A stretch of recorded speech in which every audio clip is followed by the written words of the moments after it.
மகிஷாசுரனுடைய தங்கை மகிஷி தேவர்களுக்கும் பூலோகவாசிகளுக்கும் தொல்லை கொடுத்துட்டு வரா. தன்னுடைய அண்ணன் மகிஷாசுரனை அழித்தது தேவர்கள், அவர்களுக்கு பாடம் கற்றுத்தர வேண்டும்னு யோசிக்கிறா.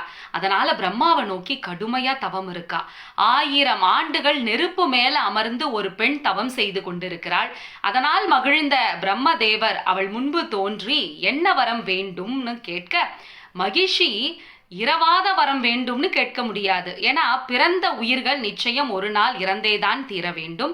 அதனால் சிவபெருமானுக்கும் விஷ்ணுவிற்கும் பிறக்கக்கூடிய புத்திரனால் மட்டும்தான் எனக்கு அழிவு நேர வேண்டும்னு வரம் கேட்கிறா.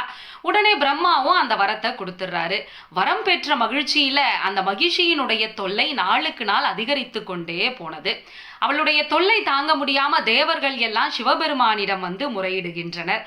திருப்பார்கடலை கடைகின்ற பொழுது திருமால் மோகினியாக வந்து அங்க இருக்கக்கூடிய தேவர்களுக்கெல்லாம் அந்த அமுதத்தை கொடுக்கிறார்.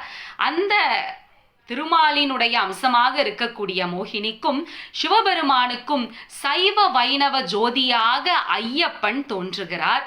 பம்பா நதிக்கரையில திடீர்னு ஒரு குழந்தையுடைய அழுகை சத்தம் கேட்கிறது.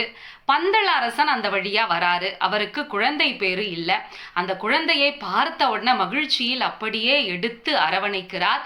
அந்த குழந்தையின் கழுத்தில் மணியோடு இருந்ததால் மணிகண்டன் என்று பெயர் வைத்து அந்த குழந்தையை கொண்டு சென்று தன்னுடைய ராணியிடம் கொடுக்கிறார். மிக சிறப்பா அந்த குழந்தையை வளர்க்கிறார்கள்.